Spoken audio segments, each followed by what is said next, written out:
So Twitch as a streaming platform isn't doing too well right now. You have everyone and their mother begging them to be somewhat transparent with how their arbitrary banning system works, because at this point it just doesn't make any sense anymore. Some streamers get banned for weeks, whilst other streamers that do the same thing or something along the same lines, or even worse, get banned for mere days. And let's not forget that any VTuber seen without their full nun outfit and medieval chastity belt will still get banned anyway, most times for showing a single centimeter of their hips, whilst I can see a full colonoscopy in the just chatting section. Twitch can't even protect their own streamers at their own events. And even worse, they will ban your security detail for previously stopping a stalker, and then when you do get assaulted due to their non-existent security, they will withhold the assaulter's name and make sure that assaulter gets out of the event safely. But don't worry, they banned him for 30 days from the online platform.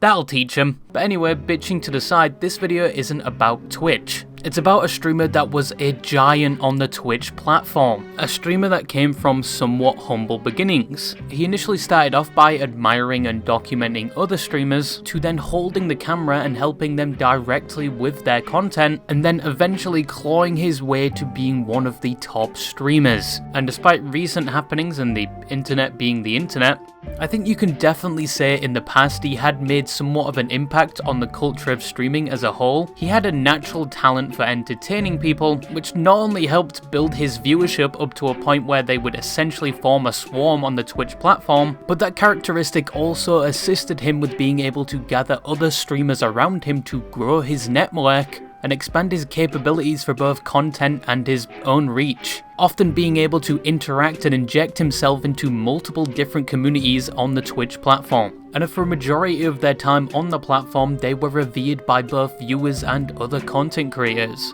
Yes, some people didn't like his content or him as a whole, but at the time those critics were a minority compared to the vast amount of positive praise that surrounded him. However, over the years and with many controversies surrounding his name, and with recent events, that perfect reputation is currently a far cry of what it used to be. Supposed friends and associates have distanced themselves from him and turned against him, including those that have worked with him for years. A past clip or news story is brought to light daily, revealing that the character this person was on camera potentially wasn't too far detached from their actual personality, and some actions displayed as jokes or harmless humour were not just that, but perhaps deep-rooted insecurities coming to the forefront. And I think from what I've seen, most of this might have to do with his own ego and potentially prioritising numbers over other things. But that streamer is Mizkif. And before we get into what happened recently and important footnotes leading up to it, we need to look at how he began as a streamer nobody knew to one that would eventually dominate the Twitch platform. So, my friends used to call me Miz. I don't know why. It's not because of jizz, it was just Miz. I was a kid, so I named myself Miz Kid. Now Mizkif, or Matthew Ronaldo, born February 16th, 1995, started streaming in 2016 to a fairly small community. The name he streamed under was, you guessed it, Mizkif, which apparently was a nickname that originated from high school, where people would label his older brother Miz and him Little Miz, but eventually people just started calling him Miz, and through accidentally mixing an F with a D when he tried changing his name on World of Warcraft, to Mizkid, but instead wrote Mizkif, and the name stuck from there. Also, just to clarify, Emily, who comes on his stream and looks exactly like him, like they were cloned from the same genome and claims to be his sister, isn't actually his sister. They aren't even related at all. I found that out yesterday. I probably should have guessed that when people started sending her other content to him live on stream, but anyway, I digress. Back then, Miz would mainly stream World of Warcraft and just chatting with whatever this was. At this point, Miz was in college studying finance whilst he streamed, but he would leave streaming behind when he would eventually graduate around 2016 to 2017, and he was going to work at Vanguard, a very well-known investment management company, but he would never actually start that job at Vanguard, due to one, developing a heart condition that was not helped by the Adderall he was taking at the time. Found out I have this thing, it's called viral myocarditis, which pretty much, what it means, I've had a virus in my heart. I do. I have a virus in my heart. It's still there. When I was in the hospital, my doctor told me, he said, you can't take Adderall anymore. The Adderall probably f***ed your heart for 5 years straight, and you never did anything for it. So I'm not able to take Adderall anymore, which means I can't do my job at Vanguard. So I'm like, what the f*** do I possibly do? And 2, because he had to move to Florida due to his family's financial situation. My mom got a job offer, a really good job offer in Florida. My parents moved to Florida. We went all the way from Jersey, I had to pack everything up, and we went to Florida. And with all of this going on, he decided to try something he always wanted to do, which was making YouTube videos. People he surrounded himself with at the time thought he had the humour and personality for it, but he didn't know what type of videos he would make yet. He eventually settled on making documentary-like videos, but on streamers, because this type of content saw a surge in popularity around 2016. And it's more likely if he made a video on a streamer, they would react to it, increasing the views and attention to his channel. So he uploaded his first video at the start of 2018, titled Who is Tyler 1? A documentary on the streamer Tyler 1. Connected to PS4, you're right! How do I shut it off? How do I shut it?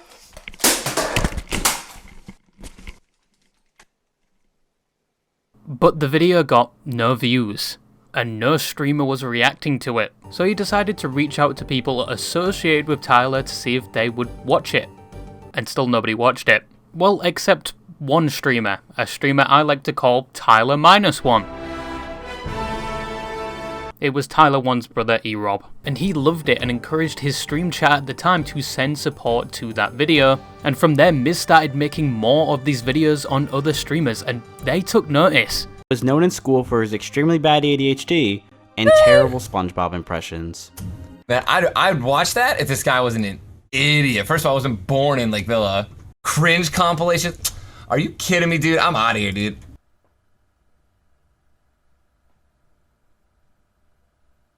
At one point, Miz started receiving millions of views on his videos. That Tyler 1 video now sits at 3 million views. But even with all these views, he made no money at all, mainly due to copyright, so he couldn't really sustain himself just making this content. Well, that was till one streamer caught wind of his documentaries and wanted a better one done for them, and that streamer was Ice Poseidon. Now, if you don't know who Ice Poseidon is, he's been banned on Twitch and other platforms, and some would say his content was edgy and unhinged, and the community he cultivated at that time was the same. He would constantly be swatted and put himself in weird situations just to farm clips, to say the least. The only thing I remember about Ice is the one clip where that one guy was not invited on his bus after being promised he would be allowed if he ate a worm, and as the door slides shut, he kind of just looks like a deformed thumb in the reflection.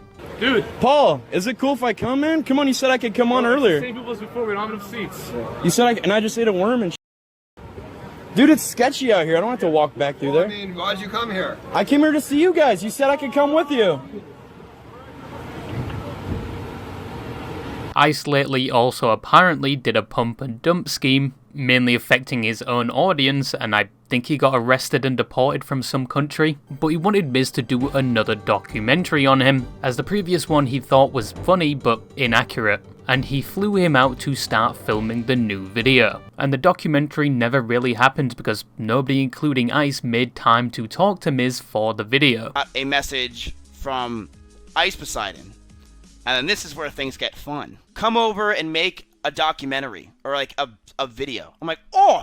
He's like, yeah, dude, I'll fly you out. I'm like, cool, you're gonna fly me out. So I was broke. I couldn't fly anywhere. I fly myself out.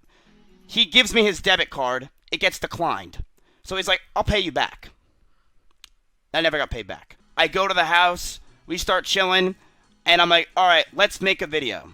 No one was there. So Paul left. People were gone. No one wanted to hang out with me because they were like, I don't really care about you. It looks like this was another bust for Miz. Not only did he lose his money for the flight when he was already broke, but now he was in a house with people that did not want to talk to him or contribute to that video. But another opportunity was gonna come through for Miz. Instead of being the awkward guy nobody was talking to in the group, he became the awkward guy nobody would talk to, but he would be the cameraman for the streams and content. Yeah, that documentary was dead and buried at this point. Miz was the cameraman for the Ice Poseidon 2018 RV trip, and he eventually blended in with the group well, not only being the cameraman but also a part of the content at times. And things were going alright in terms of your average chaotic Ice Poseidon stream, until the Horseshoe Bay incident, which was on the 11th day of the RV trip.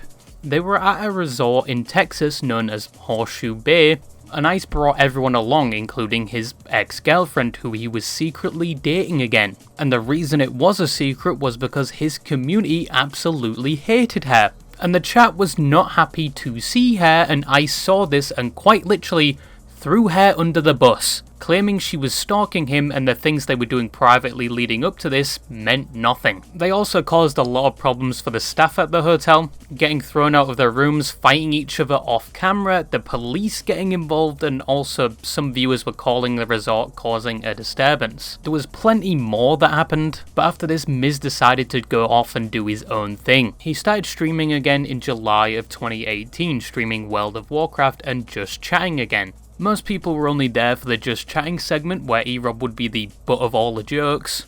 Yo, what's up? Who's that? Is that Tyler? Is that Tyler 1?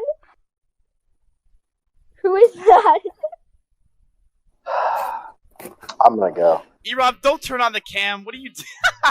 How much do you sell your patties for? He would also interact with many up-and-coming streamers and popular streamers at the time, like Moxie, Lakari, Russell, Greek God X, and Mitch Jones. This was peak Mizkif content at the time. Everybody loved how he interacted with other streamers, how he interacted with his chat, and just how he behaved in general. And he started seeing a lot of attention because of this. By the end of 2018, he was averaging 1,000 viewers per stream, and it would only go up from there. This would be the type of content people would know Miz for, and would become his staple in the future years. However, going back to 2019, he would move into a house in Texas with other streamers, like Russell, E-Rob, and Darion.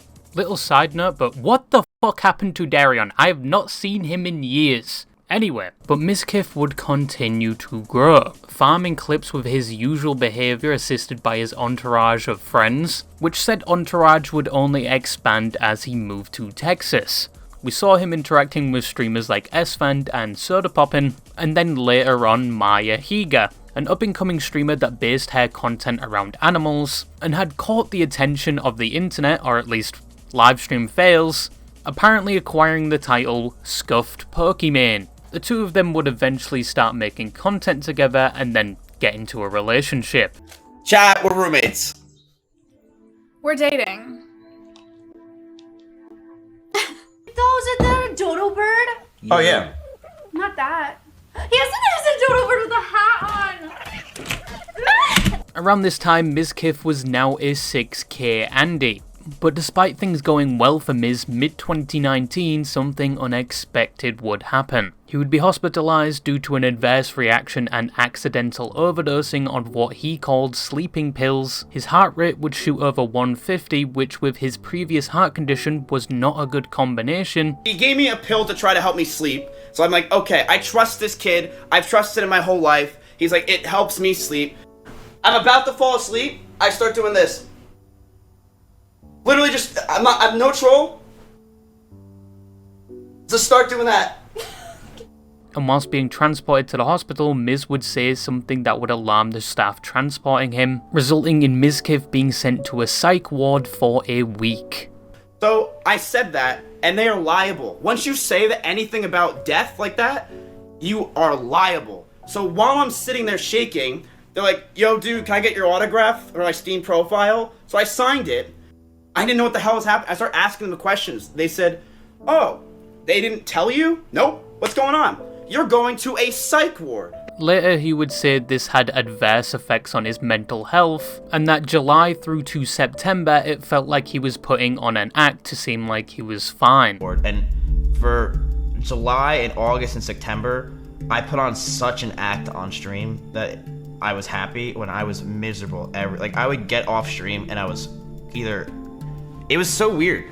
but his community would rally around him and show him support in this dark time. And going forward, Mizkif could be seen everywhere. He was on the Trainwrecks podcast, The Raj Show. He was inviting most of the top streamers on his stream. You could not escape Miz around this time. He moved house again, which came with a new setup, and going into 2020, his content continued to evolve. He did Pokemon pack openings, he invited guests to come on his stream and on his new podcast, and he was averaging well over 14,000 viewers per stream. He was now considered one of the big boys of Twitch. Also around this time, he would co-found OTK, or One True King, a content creator group that involved Miz, Asmongold, Esfand, Rich Campbell, and Tips Out. And in later years would add people like Gearschlat, Tectone, Emaru, Soda Poppin, and many more. However, in the present day, a lot of these members have left the group either due to controversies or they just moved on. This recently included Mizkif himself.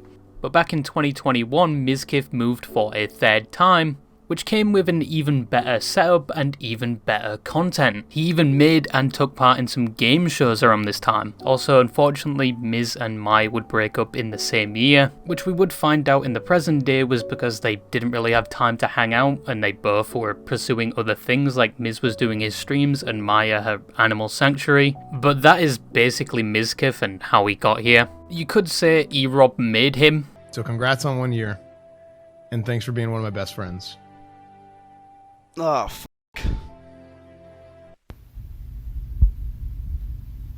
You're welcome. But going past 2021, things would get a lot more complicated for Mizkif, as a number of controversies would begin to arise past this point, and his reputation would be seriously affected. Starting today, we must pull up our pants, dust ourselves off, and begin again the work of remaking Nico Nico Doga. So one of the main controversies that Miz himself credits with ruining his reputation, his life, his mental, and just overall his career, is with the Crazy Slick situation. Crazy Slick was best friends with Mizkif and a streamer that was around Miz around the start of his online career. But in 2021, another streamer called Adriana Lee would come out with her story how Crazy Slick at a party attempted to kiss her throughout the night, of which at one point they did kiss, but she would later go to another room and fall asleep. And allegedly, Crazy Slick would come into the room and touch her neck and chest with the claim he was checking her pulse to see if she was okay. And despite this event happening in 2020, Adriana would come out in 2021, mainly due to a streamer Nova whose party this event occurred at, vaguely mentioning the events without naming her. At the end of the night, she passed out in one of the Airbnb beds, and I didn't witness this, but this is what I was told right after my birthday party, is that he went into the room and he started, I heard this from 3 people, by the way. He started like touching her and was like, I don't know exactly what his intentions were, but I just know that he was touching her, and everyone was like, dude, stop, like she's trying to relax, she's drunk. Like. And even in 2025, another story around the same time about Slick would resurface. It was a party one time, right? And like, I was streaming. I was in the room streaming, so I don't really do the parties and shit like that. But when I got done streaming, I go outside. Bro, this nigga Crazy Slick looked like he was chasing somebody around with his dick out, bro. Like, in 2021, Crazy Slick would make a statement regarding this, saying he was only checking on her and he is sorry if he made her feel uncomfortable, and then later that he did not assault her in any way. And this is where the situation would sit for some time, well until 2022. When the allegations were brought up again surrounding the topic of gambling on Twitch, and another streamer, Slicker, who borrowed money from other streamers with excuses like it was an emergency, but he would just gamble the money and never pay them back. The streamers Asmongold and Trainwrecks were seen discussing this on Twitter, and Train would make a comment referring to Miz, saying, "We both know deep down why the insecure little man is doing this," of which Miz would reply claiming Train wasn't so innocent either, and Train would reply claiming Mizkif sent Maya and Mitch Jones to the girl's house to attempt to cover up the assault. Mizkif would then delete the previous tweet accusing Train, and Train would make another tweet clarifying what he meant. And this would spark the conversation of this event again and start the allegations that Mizkif was involved in covering up Crazy Slick's actions and potentially the SA. For context, around this time, Crazy Slick was keeping his head down and was still friends with Mizkif and living with him, because at this point Mizkif was still standing by one of his best friends. But when they caught wind that Adriana was going to post a twit longer in 2021, apparently Mizkif would send Mitch Jones and his girlfriend at the time, Maya, to go speak to her, with his reasoning being to see what was happening. But this action would seemingly backfire, as now not only would this be used to create the claim that he allegedly tried to cover it up, seriously affecting his own reputation in the future, but now people like Mitch would turn on him telling their side of what happened that day. Did Miz explicitly give direction to you and Maya and fucking whoever the fuck else was in that room to go to Adriana's house and to quote unquote downplay the situation or find a way to save Slick's ass? Yes or no? The answer to that is yes. Now, admittedly, Mitch Jones isn't the most reliable source of information, because his relationship with Mizkif is a confusing one. They seem to be friends one minute and then absolutely hate each other the next. Even more recently, in 2024, Mitch Jones would come out saying Mizkif assaulted him in 2023, long after this, in which a video was released where it looks like Mitch Jones started the fight and was apparently on drugs or drunk, and Mizkif allegedly punches him off camera. So Mitch Jones isn't really the most reliable source of information, but Mai would also come out with her story. Probably had a conversation that was like, are you sure you want to do this? Do you want to say anything, or do you just want to do it anonymously? She said that she wanted to come out with a statement. She said she wanted to talk about it. I was fine with her, the twit longer, fine, right. She was going to write a twit longer. And I asked her if she thought that Slick her or assaulted her, and at the time we agreed, or at the time she said no, and then she wrote, to be clear, he did not rape or assault me, but his actions did make me uncomfortable. She wrote out the whole twit longer, she showed me it, and I said thank you for including that. I didn't think of it as honestly I didn't think of it as assault at the time, the way we were talking about it, what had happened. And she said that she didn't feel like it was like that. And was there a power dynamic in that situation? Because I'm a bigger streamer, yes. And I feel bad about that. It wasn't my intention to introduce that to the situation. I wasn't trying to impose that on her. I wasn't trying to pressure her, or like force her into saying something. But did it naturally exist? Yes. All I went there for was to ask her if she had been assaulted. She said no. I asked her if she can include that. And that's like pretty much all that happened. Also, Ice Poseidon joined in, coming out with screenshots showing Miz had said slurs in 2018, which more people questioned why he was holding on to these screenshots or didn't say anything about it earlier. Clips also began being shared of Mizkif previously talking about the situation and speaking light of what happened. I don't think there's a single person that we used to hang out with that doesn't hang out with Slick anymore because of what happened. I actually think there's literally none. Because the reality is, worst comes to worst of it, it's fucking like harassment, right? I mean, no one, of what you can deem of it, it's sexual harassment, whatever. At a low scale, it's not really a big deal. I don't think people really get it and really cared. And it gets even worse because Destiny leaked a call he got his hands on with Mizkif, Asmongold, XQC, Mitch Jones, Trainwrecks, and Barry, who apparently was there when Mitch and Maya were talking to the girl. With the call occurring after the Twitter argument, this call confirms a number of things, mainly that yeah, Miz did send people to her house to talk to her, but in his own words he was doing it to get information because Crazy Slick was his best friend and he did not want to lose him. I want you to listen to the scenario. I woke up. I remember the whole day. This was one of the scariest days of my lives. My best friend in the whole world, Slick, is getting accused of, people are saying he's about to get canceled. I run in his room. Maya's crying. I'm freaking the fuck out. I'm hyperventilating. Mitch is there. We're all trying to figure out what the fuck we can do for my best friend, right? I care about Slick. I fucking do. I love the guy.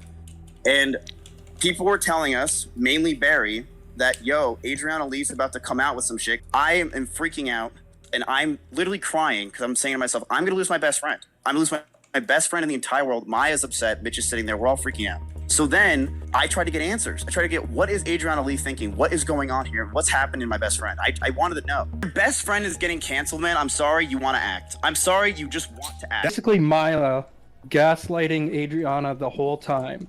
Basically saying, are you sure this is what Slick did to you? You're pretty drunk. You wouldn't remember it. Are you sure? That doesn't sound something like Slick would do. We know Slick. And then she was like, if you tweet longer, Crazy Slick, this won't be good for your streaming career. Knew like the situation and how to play it to benefit his friend and wanted that to happen. That is what Of course, yes. he's my best friend. Of course I want to make sure that we can have the best way possible. Okay, We all can right, make all it- right. We can have the best way possible to make sure that Slick Do you is know what okay you- and everything do you know goes what- away. so I was means ready to lose why? Slick, though. Just to think that I wasn't ready to lose Slick is you're out of your mind. If Maya went there and said, yeah, I talked to Adriana and she's like, Slick 100% did what she did. I don't even remember what he did. But if she said that, I was ready to lose Slick.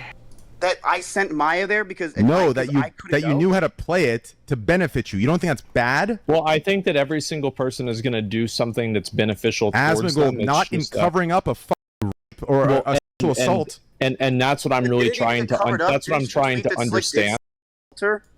She tweeted that train. She literally wrote that train that Slick might have done it. Might have done it. Might have, because she was downplayed and down talked and threatened by Maya, because she was sent there by you, because she was more trusting and relatable, so it could play out your way. You don't see that as an issue? Wait, hold up. It's still not clear to this day what happened. If the situation was downplayed or they simply just went there to see what was going on. And it's primarily like this due to the amount of contradicting stories that were released around that time. But what would happen next is Mizkif and Maya would release statements, Mizkif apologizing on how he made light of the situation in a previous clip, and clarifying that Crazy Slick would no longer be living with him, and Maya would for the last time clarify her stance on why she went to talk to Adriana and apologizing for her involvement. OTK would temporarily remove Mizkif from his role and begin a third-party investigation, which would later be concluded with a result they found no wrongdoings regarding the cover-up with Mizkif. But some looked at it as we investigated ourselves and found nothing wrong, even though they paid a third-party firm to conduct the investigation, and some criticised the fact no in-depth report was ever released regarding the investigation and how they came to that outcome. Other streamers would come out at the time defending Mizkif, including people like Emaru. I've lived with Miz for 10 months, and I've hung out with him pretty much every day since I got here. And the Miz that I know would never know the full story and just let that happen. Adriana would also launch a legal battle in 2023 against Mizkif and others because of things like how the situation was handled, a loss of income, reputation, and emotional distress. Also that she was allegedly blacklisted from the streamer community and that they were talking badly about her behind the scenes to others. However, at the start of 2025, the defamation and other claims in the court case was thrown out due to insufficient evidence and the case was dismissed. When this happened, Mizkif took this as clarification he never did anything wrong. But some people, even to this day, argue it didn't entirely prove he didn't have any part in it, just that there was insufficient evidence to satisfy the claims. And most of the claims were regarding defamation, not the alleged cover-up. But ultimately, yes, the case was dismissed, and yes, the third-party investigation also found nothing. However, once again, due to recent events, this case would be brought up again, with even Adriana reacting to it. They've informed me that he said that if I ever talked about anything he did, he would try to create a smear campaign against me in retaliation. Saying if I ever creating a smear campaign? Creating a smear campaign? It's almost like this is exactly what I'm suing him for. I'm winning my fucking lawsuit right now. But in Mizkif's own words, this whole controversy had tainted his reputation and taken a toll on him. 3 years ago, I got accused of covering up that basically my whole career up for a long time. that was then figured out by a judge and literally everybody within like 3 days that it was false, but it went so viral that everyone thinks I did it. And there's still people that think I did it. And there's still people think that they talk about it and it ruined my life. I've been traumatized. I've been from it. I've been depressed. It, my brain up. I feel like my brain is cracked from it forever.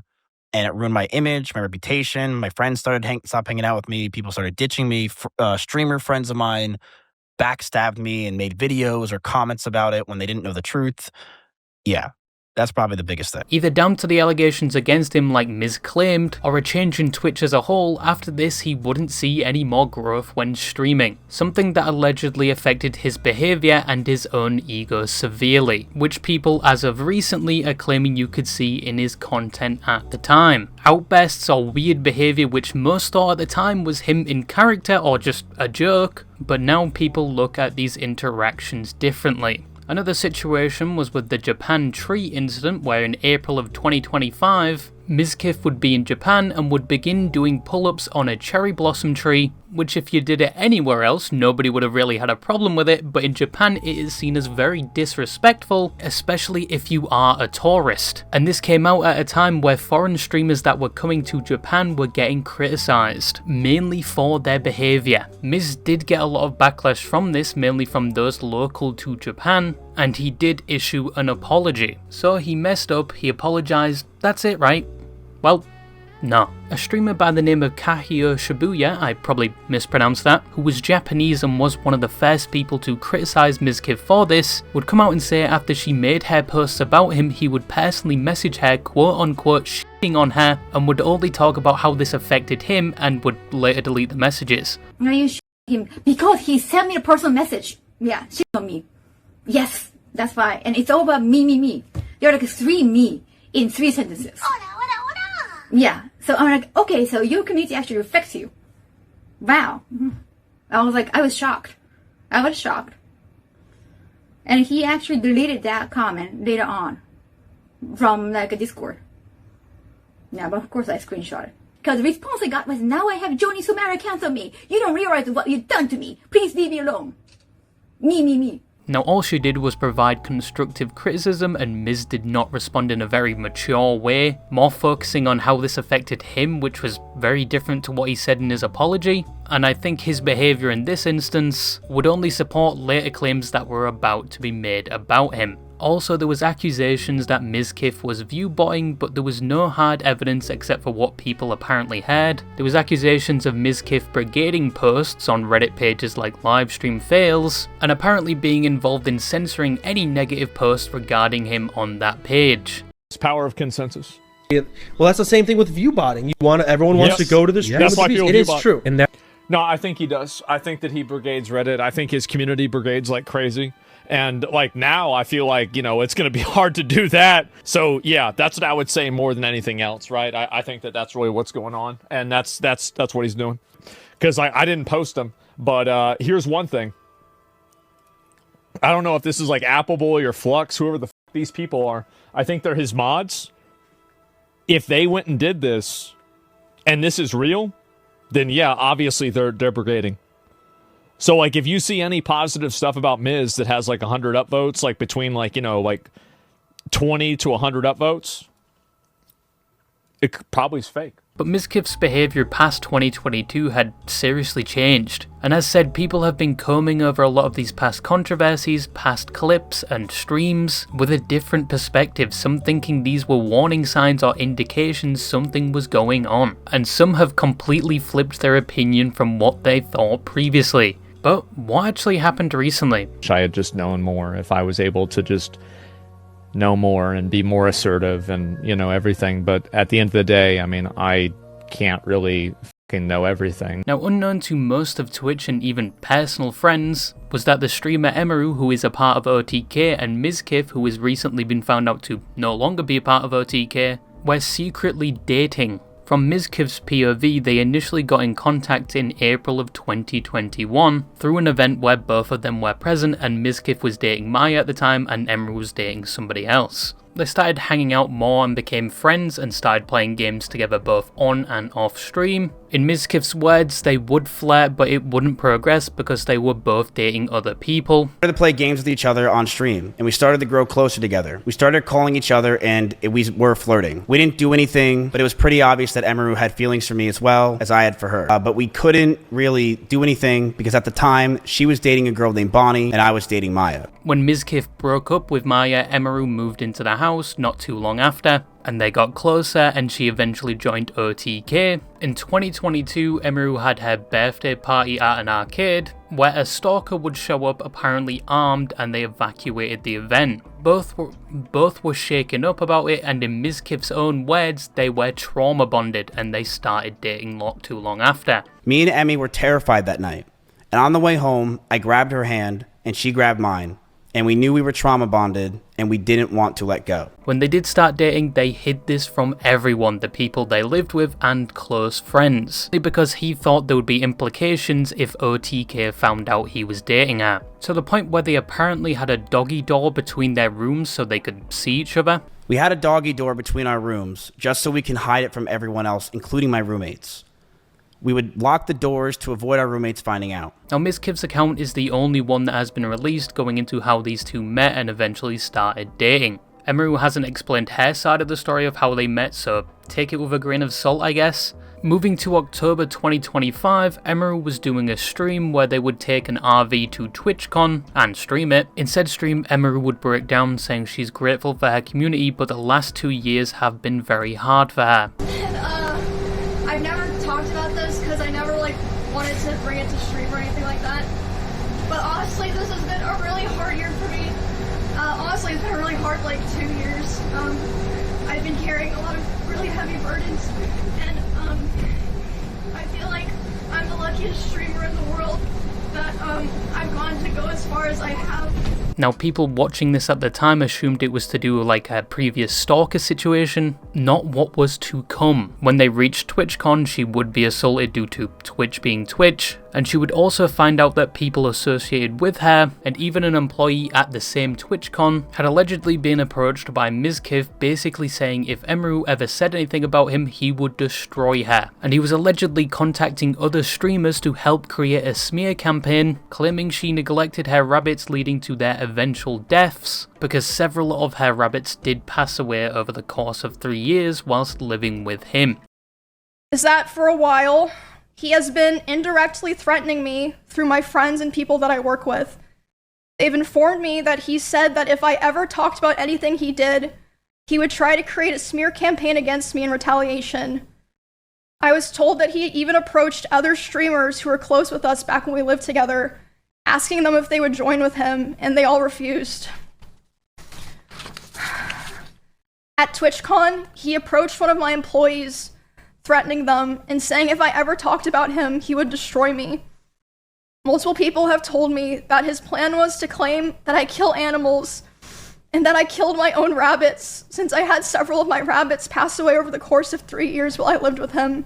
Now, Emiru, after hearing this and everything that happened at TwitchCon, late October would go live with a statement prepared by her lawyers and accuse Mizkif of sexual assault, blackmail, psychological and domestic abuse, and stalking. I'm finally going to be opening up about the psychological and domestic abuse, stalking and harassment, sexual assault, and threats of blackmail that Mizkif has done towards me, and some of these issues which are still ongoing. Even though the past year she had done everything she could to avoid talking about this and him, she claims she mainly did this because she had been informed 3 weeks ago from this point she was not the only victim, and another event had occurred at the end of September, and she previously promised herself if anybody else was affected, not just her, she would take action.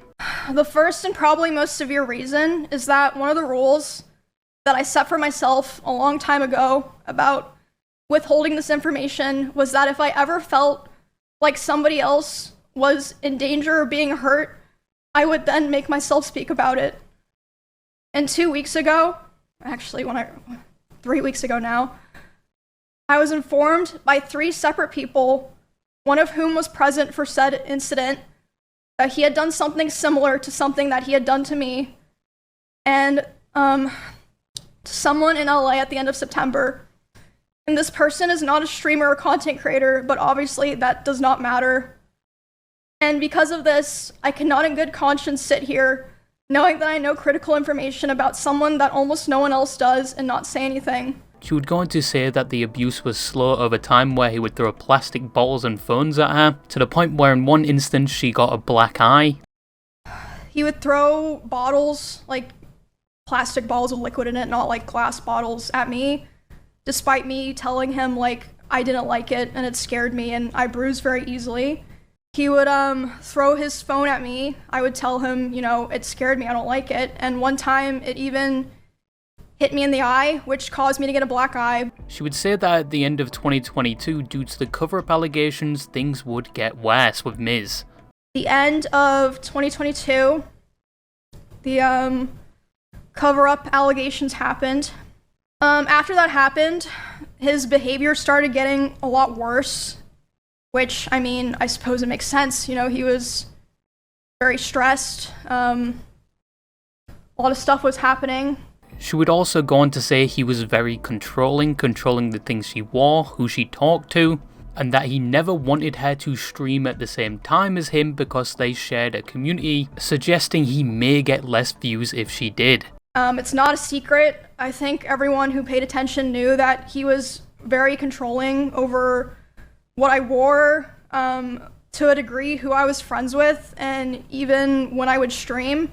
After the, like, cover-up allegations happened, and he was, like, starting to kind of struggle on his stream, he never wanted to stream at the same time as me. Like, we really avoided it.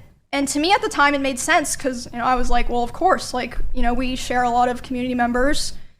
If we're live at separate times, we're both going to perform better. You know, it makes sense. She goes on to mention the Rust event where they did stream together and Miz was not happy because she eventually took over him in viewership, and because of this he would end stream and start slamming the door of her room whilst she was streaming. I start seeing in my chat people start saying unofficial Miz raid, and I'm like, what does that mean? And then I check my Discord messages and he's messaging me.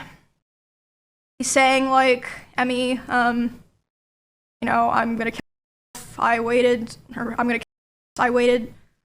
so long for this, etc. Basically he was upset because I had higher viewership than him. He starts walking behind my stream and slamming the door so loud that my noise gate can pick it up, so even people on my stream are able to hear this is happening. And there is actually a clip of this happening.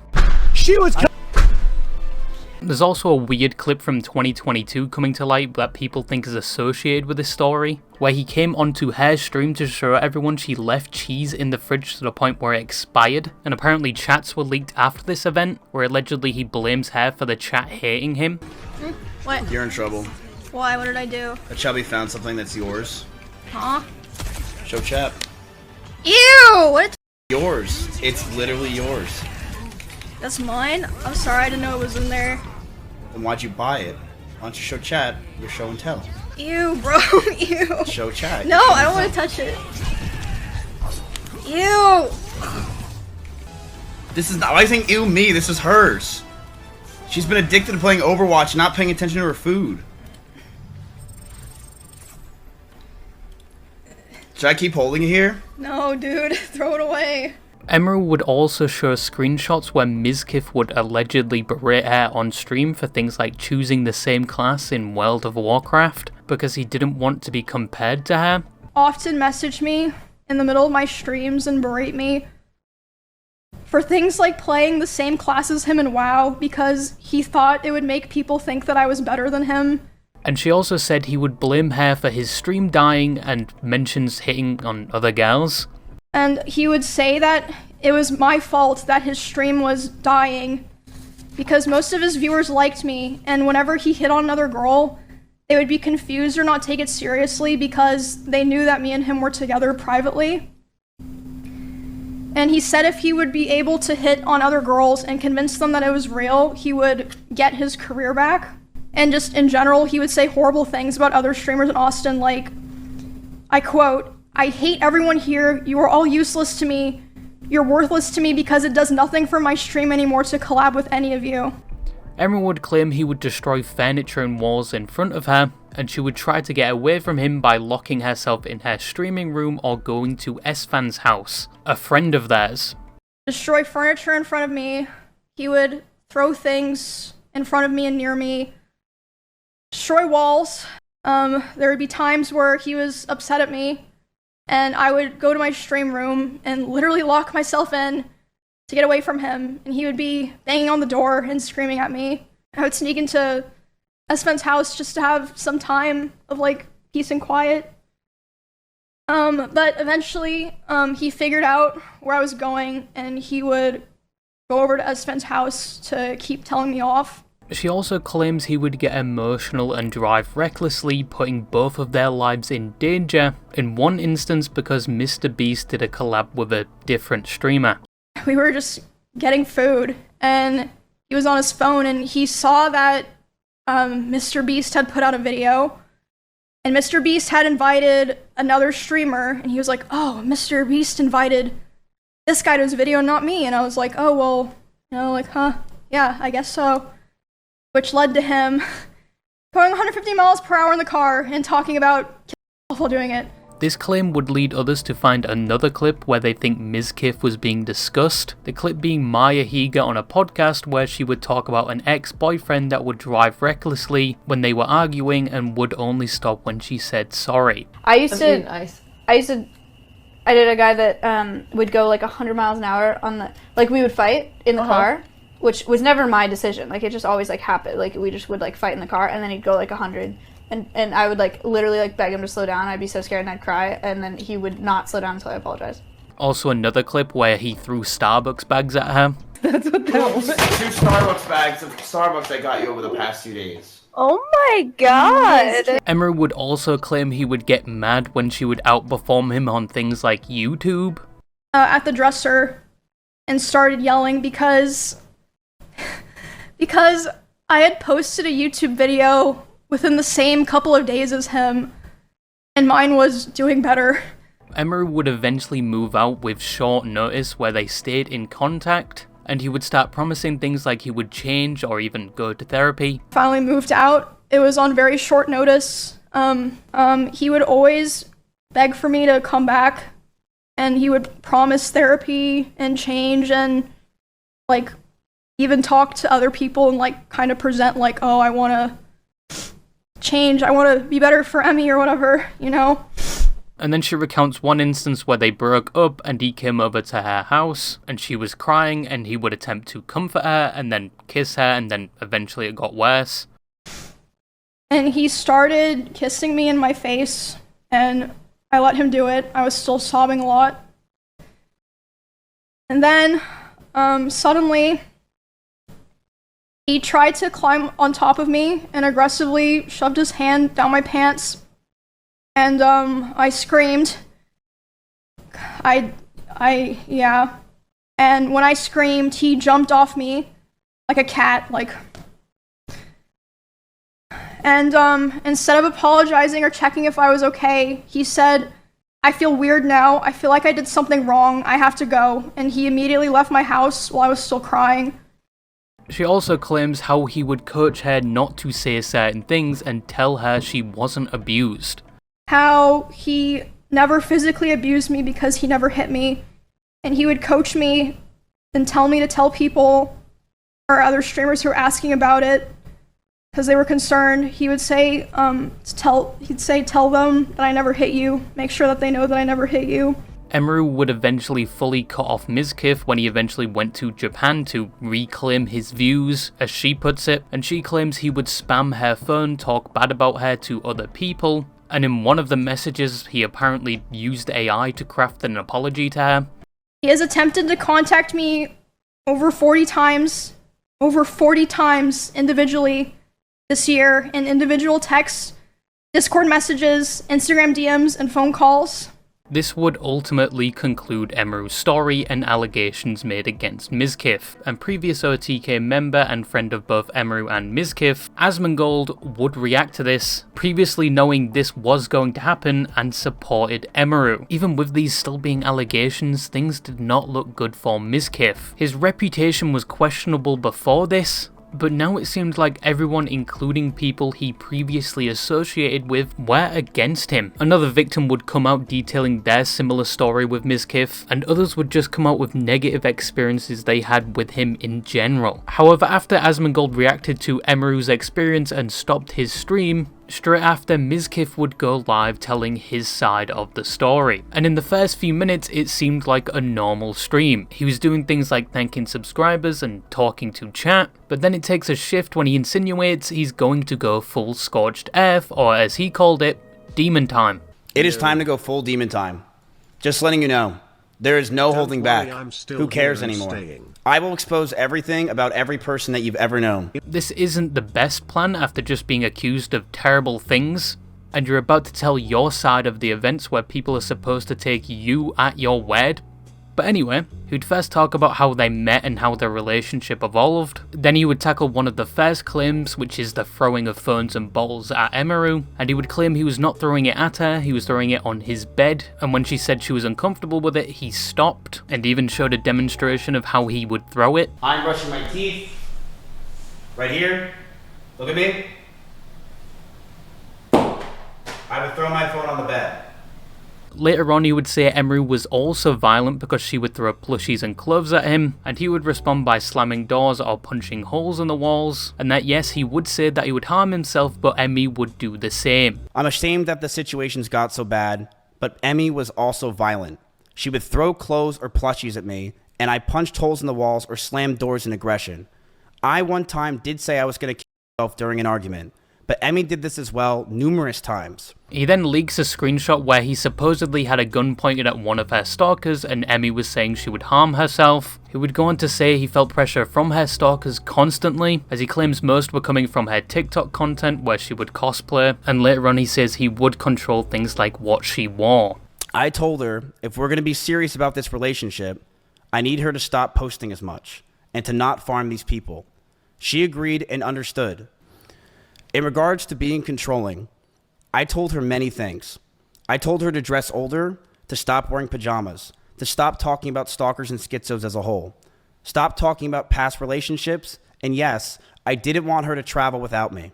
I also said that I didn't want her to hang out with specific people.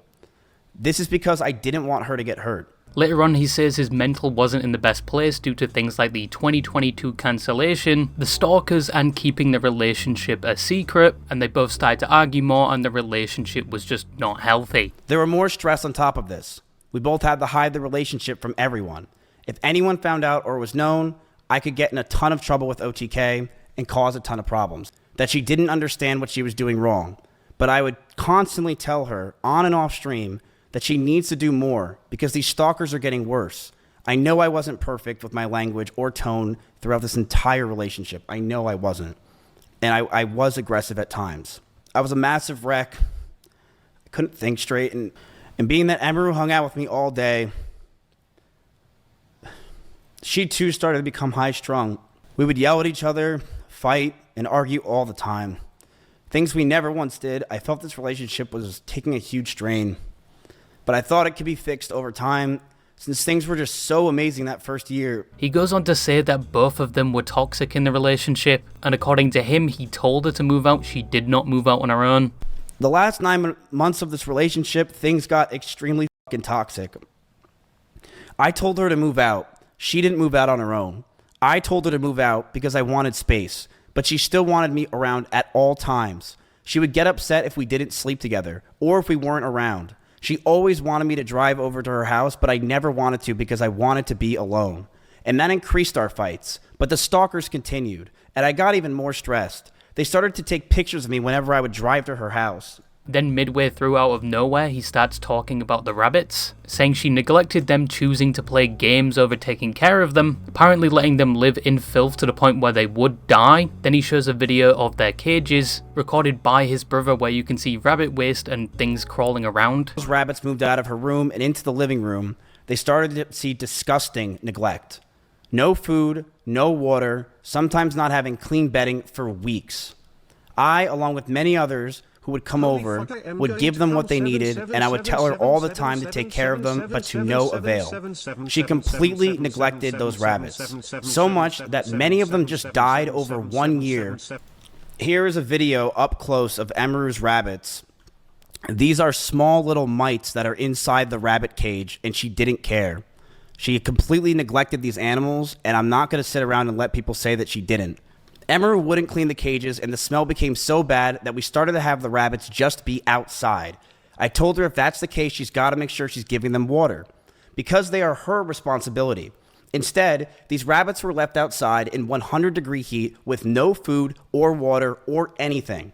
Most of the time being in cages with no bedding besides poop all over the place. Emmy didn't care. She would sit inside and play League of Legends all day. He would then talk about the alleged essay, which follows a similar timeline to what Emiru said, with the key differences being Emiru saying they were not together at the time and that Mizkif came directly to her house. Got into a heated argument, and I broke up with her. We broke up for about a month, then got back together because we thought we can make it work. We went to get food at BJ's, a common place where we would get food, and then we went back to her house. We cuddled for about 30 minutes and started to kiss. She said that she was okay with this on her stream, and I started to advance to the next stage because I thought that's what she wanted. She yelped, and I immediately sprung up and was scared if I did anything wrong, or did wrong in general. I got scared and left the house. I apologize if that made Emmy uncomfortable for me not saying sorry, and I wish I said sorry back then. He then says they got back together after this and Emiru decided they should write down what they want in the future. Mizkif said she wanted to get married and have kids, but he didn't, so he handed her back the paper and left for Japan. And Emmy had an idea to write down everything we wanted on paper. I'm going to let everyone know that what I'm about to say is very true. This is exactly what happened, and she cannot argue this. One day, after staying over Emiru's house, Emiru made me breakfast, and she wrote down everything she wanted. She wrote she wants me to move closer to her. She wrote that she wants me to marry her, and she wants kids with me in the next 5 years. And I just looked at this letter that was staring in front of me, and I just handed her back the paper. She began to cry, and I told her, I'm sorry, I just can't do this anymore. I knew we were just beyond the point of toxicity in the relationship, that our trust had completely died, and that we had so many issues that I couldn't deal with it, and I was not mentally well. He does admit he did keep in contact with her because he was worried about why he was being excluded from OTK, and he did message her sometimes wanting her back, but eventually he understood that the breakup was for the best. I have messaged her numerous times wondering why I have been removed from OTK, Discords, and I was very scared because I didn't know what was going on. Nobody was talking to me or contacting me, and I have had so much regret. Times where I wanted to go back, times where I've drunk messaged her love letters, as you saw on stream. But after 10 months, I know we're much better off without each other. He also talks about the car situation, saying he drives fast everywhere, and Emiru did it as well. If you know me, in Austin, Texas, I drive fast everywhere. I drive fast literally everywhere. I'm in an Audi R8 in Austin, Texas, where the freeways are open. I drive fast all the time. I mean, we were in cars with each other all the time.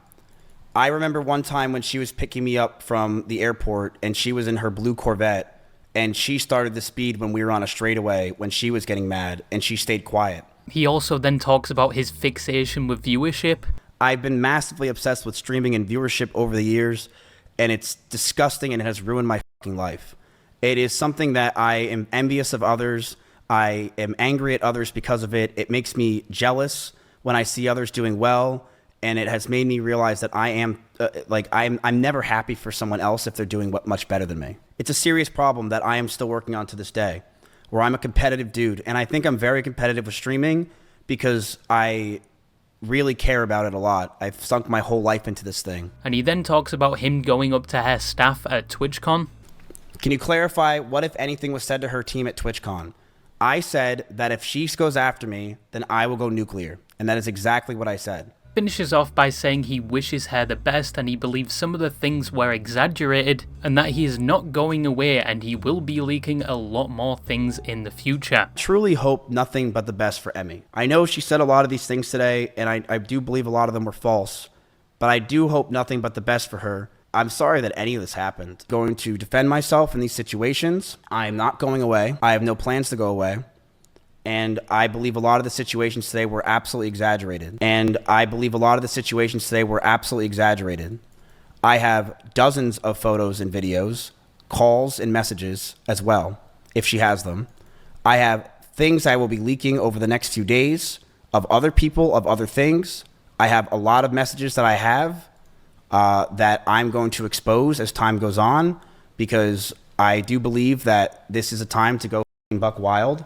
So basically in this stream, Mizkif said the relationship with Emeru was toxic on both sides. He admits he was controlling and aggressive at times, but denies the serious allegations made against him. He claims they were both in a bad mental state, that some accusations were mutual or exaggerated, and he claims she was neglecting her animals. He could then be seen in his Twitch offline chat saying he took a number of things during that time, like steroids and mushrooms, in attempts to fix himself, and he had a terrible mental state around this time, and he's off those substances now and is trying to get better. And in the coming days, he would never drop those bombs he said he was gonna drop. And I personally think he really can't now, because he has now started a legal battle with Emeru, Asmongold, OTK and Mystic Talent, and obviously if he dropped those bombs now, it would probably affect his case. However, the reaction to his response stream wasn't in his favour. A lot of people did not believe him and thought he was admitting to a lot of what Emeru said, and a lot of people mentioning she was right, he did use the rabbits, and many focused on that comment where he said Emeru was also violent, and then listed how she would throw plushies and clothes at him and he would respond by punching walls and slamming doors, with many people pointing out the methods of aggression weren't really in the same ballpark. It seems past friends and OTK members are on Emeru's side, or are staying silent regarding the situation. A video imitating this event through South Park was made, with Mizkif being the butt of the joke, and it went viral. And the people named in the video changed their profile pictures to the characters that corresponded to them, which I think is a bit telling. Regarding the rabbits, some people clarified rabbits can die from almost anything, and there was a clip posted around 2022 around the same time showing that the cage was fine. People would point out it was a bit crowded, they did need a bit more bedding and maybe better ways to keep cool, and somebody close to her did come out saying she takes good care of these rabbits, and a lot of her rabbits were born with defects, mainly because of where they were bred, and basically says even though they did come with defects, she would go out of her way to take care of them. And they also said rabbits poop 200 times a day, so their cages can get messy quite fast, and that they believe the video Mizkif took with the mites was taken when she was already long gone from the house. But once again, people did criticise the bedding, the sizes of the cages, the lack of toys and how they were keeping them cool. So there apparently was room for improvement. She could have done more, but outright knowingly neglecting these rabbits is a claim that is still contended.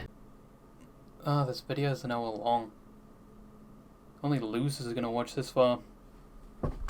Now, I will say I used to watch Mizkif, especially around 2019 to 2020, and in my opinion, that was peak Mizkif content. He was very relatable, funny, and just a joy to watch. And I would say around that time, entertaining people was in his blood. But eventually, either due to the controversies or his career, or simply just growing up, he did change to the point where there was a drastic difference between him and his earlier content, and a shift in his mental and potentially personal life. But that's just me as a past viewer. The legal case has just started, and yes, these are still allegations, so remember that, and yeah.